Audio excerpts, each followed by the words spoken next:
I'm Craig Kenneth, a relationship coach and a psychotherapist. Every relationship is different and every breakup is different. Work with me and you'll get professional help on your situation. And if you're in no contact, focused on personal growth, my workbook series, The Knowledge, will help you make changes like you've never made before. Available now at AskCraig.net.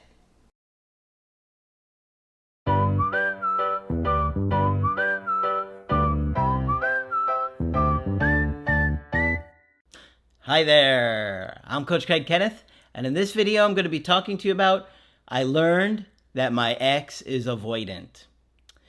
If you are going through a breakup and are now realizing that your ex has an avoidant attachment style, it can be really confusing, but it can also start to make a lot of sense to you. When we first launched the channel 9 years ago, there was no information about attachment theory and breakups. You can look for yourself. Margaret and I put this stuff together for years and talked about it for years before we even launched the channel.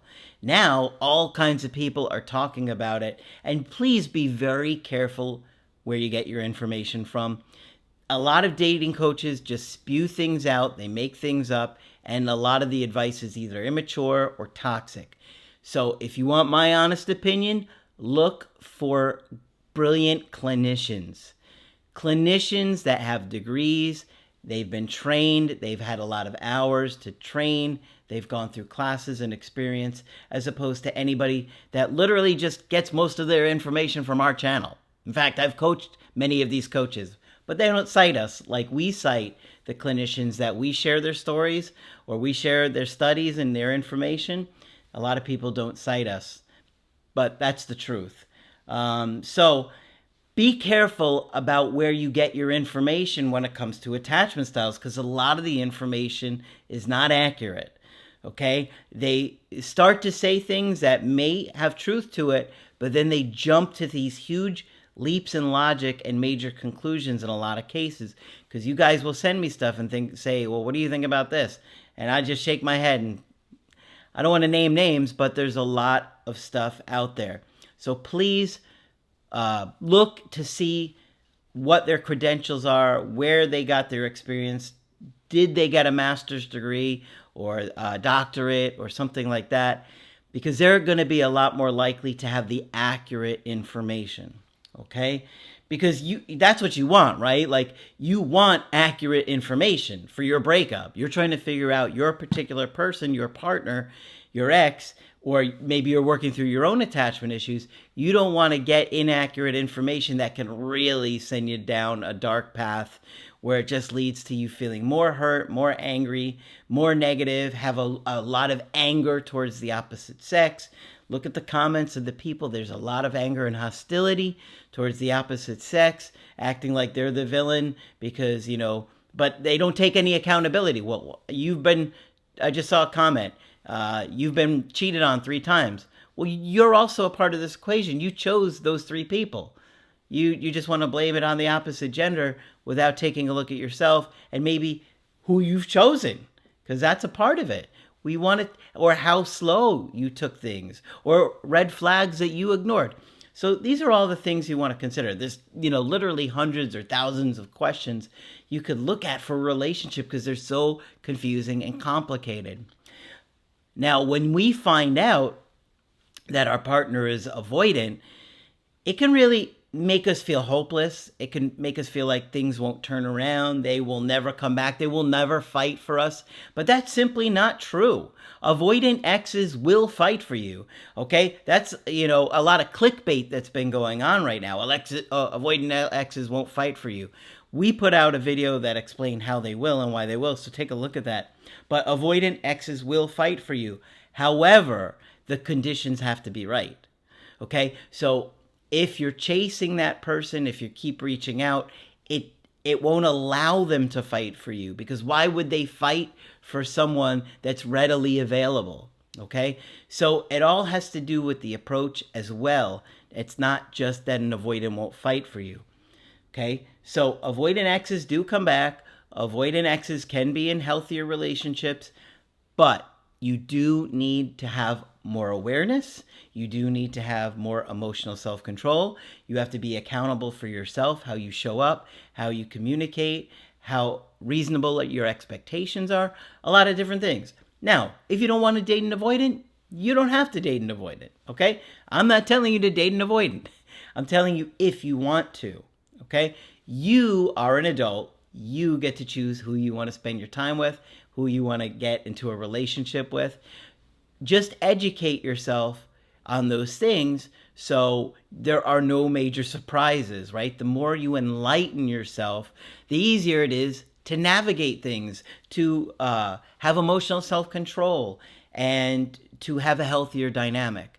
This is why we have the Creative Healing course and the workbooks, right? The course is so incredible.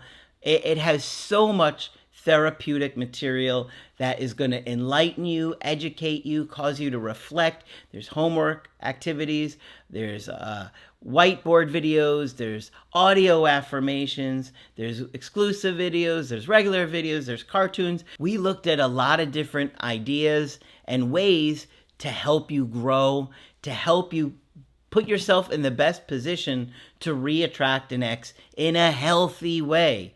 Because if you're only watching no contact videos, that's not going to change your dynamic. Sure, they may come back, but what happens after they come back? Now you're not ready for anything.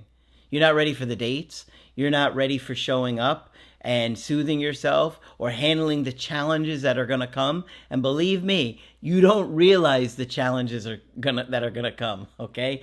It's like a video game where you think you have an idea how the last boss is going to be, but then you have no idea once you're in the battle, okay? Because it takes a lot of patience. The one video game that comes to mind, it's a really old one, is Mike Tyson's Punch-Out!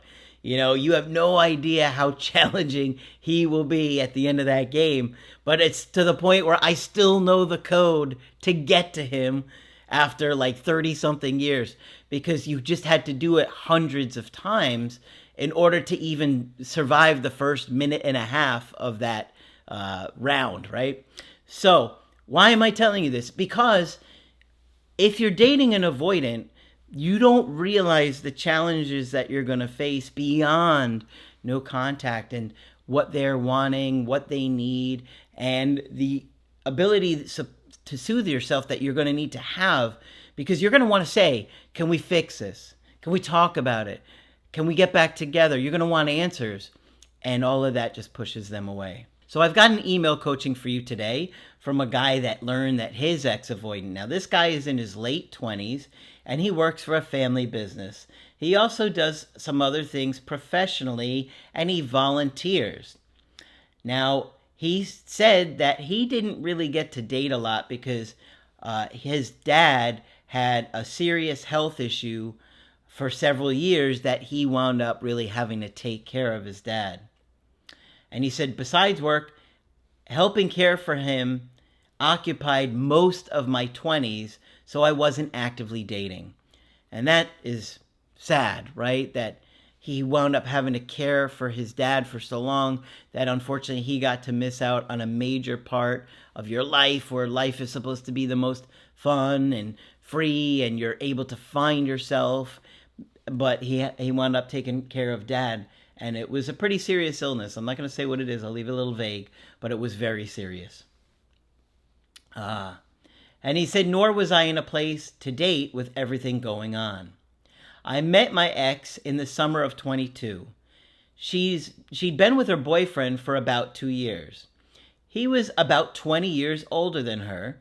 And they broke up in the summer of 2023. She's currently in her mid-30s.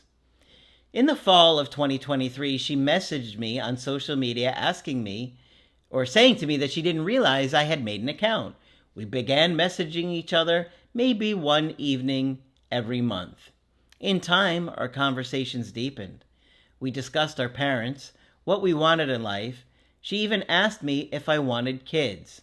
She said her mom is a narcissist and her ex both are narcissists and abusive. Okay, so this is major. Okay? This is why we talk about attachment theory, because attachment theory is really breaking down mental health a bit and making it simpler for you to understand. Obviously, it helps with dynamics of attraction as well.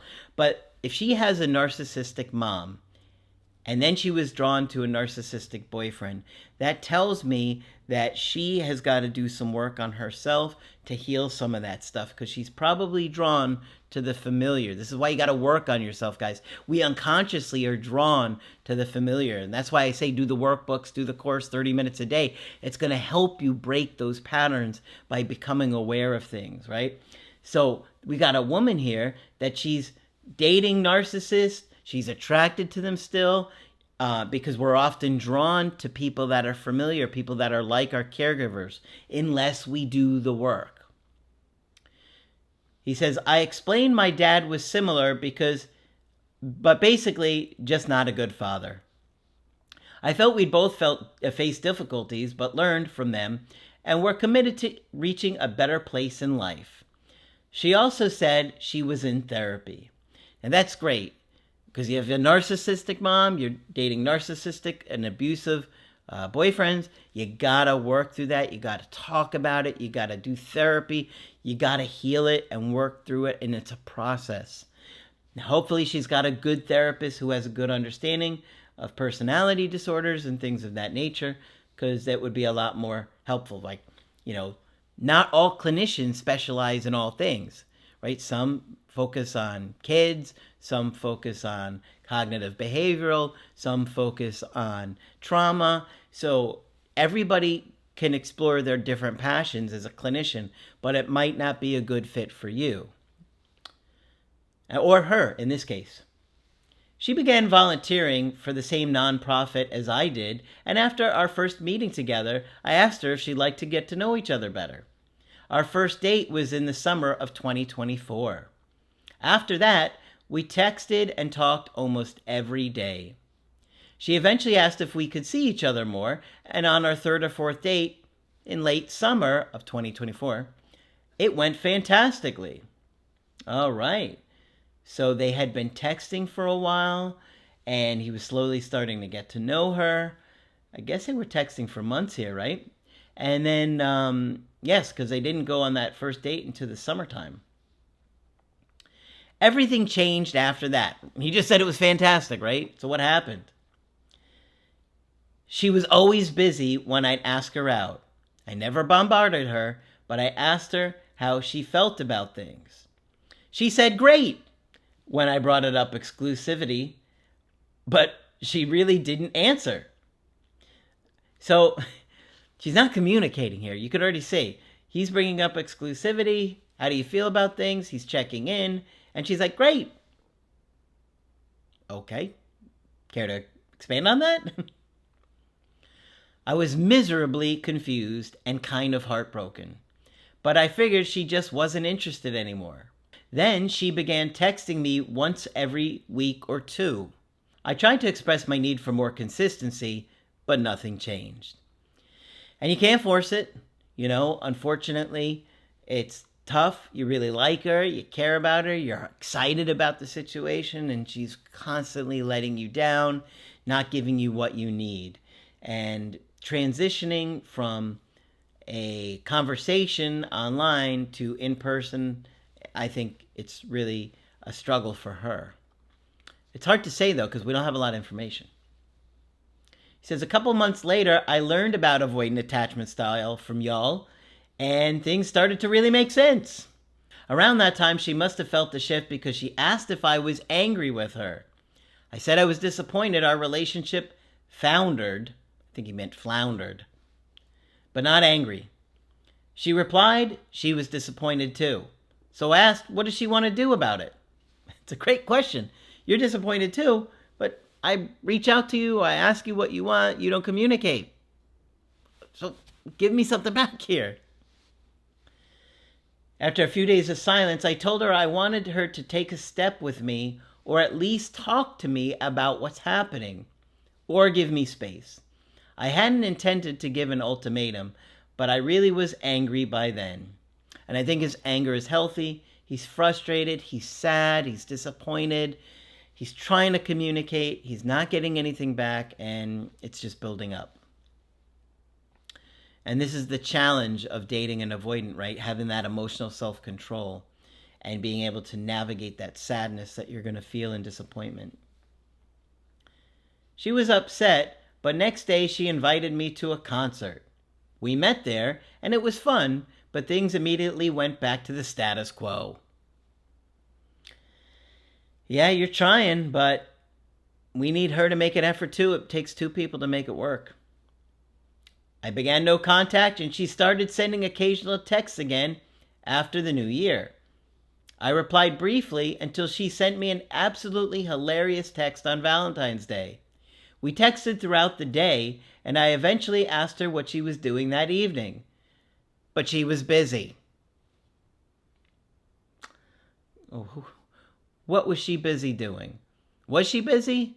Or was she just avoidant and not wanting to see you because it felt like too much closeness? Did she have a date with someone else? We don't know.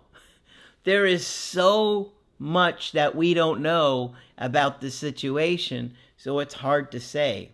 But at the end of the day, if she doesn't want to see you, find people that do want to spend time with you. A few weeks later, she sent me a flirtatious text on a Friday night, but ultimately I held a boundary. So here's my question.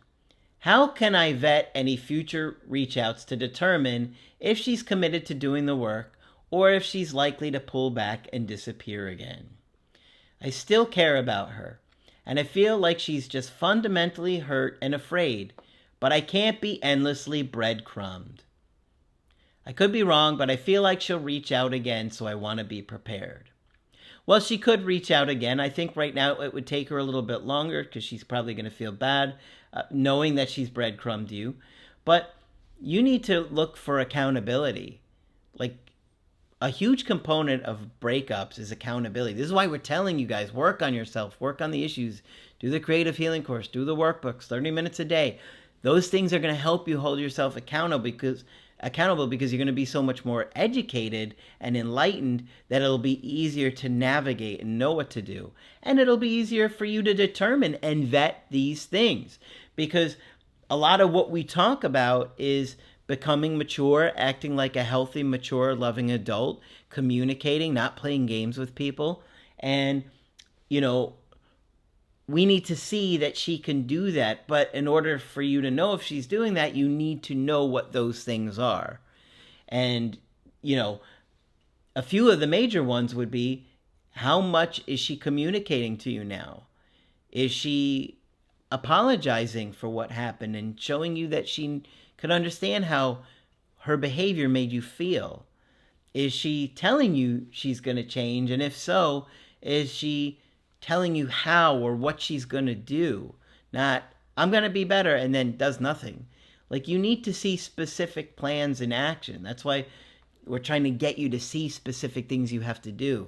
Beyond no contact, right? You got to get beyond no contact. No contact, in a way, is the easiest part. I know it's hard to go through it, but knowing what to do is kind of the easy part there. I know it's confusing because every situation is different, but you understand what I'm saying here. It's a lot more complicated when you're getting in front of someone, having to communicate needs, having to listen to them, having to navigate their issues, your issues, and making the relationship issues a priority. So you want to look for all these things just to see that she's maturing, acting like an adult, acting that she's grown, or that she sees why it wouldn't work if it was the way it was, and that she'll do things different with you. And if you see those things, great. But if not, then, I just see her as someone that you could casually go out and have fun with. You have to be able to determine the people that are great for going out and just having dates with, and the people that are going to be great long-term partners. The creative healing course, the workbooks are going to help you do that. If you don't, you're going to blindly be choosing things like the guy who complained that I mentioned earlier that, well, all 3 of the women that I dated cheated on me. Okay, but I know nothing about you. I don't know who you were in the relationship, how you showed up, how you treated them, what the caliber of people that you chose is. what the criteria that you used for choosing them was. Maybe you just saw a girl at a bar and decided to talk to her because she was pretty. Well, you better get beyond that if you want to have a healthy relationship. This stuff can get pretty in-depth and confusing and complicated, but if you're choosing a life partner or somebody that you want to build a future with, you want to think about these things long and hard, okay? So, I know there's a lot in this one. Hopefully it was helpful to you. If you want to get my help personally, you could do that on my website, askcraig.net. I do email coaching and I do Zoom calls now. You can also get the Creative Healing course and the workbooks only on the website. But that's it for this video. I'm Coach Craig Kenneth, and I will talk with you soon.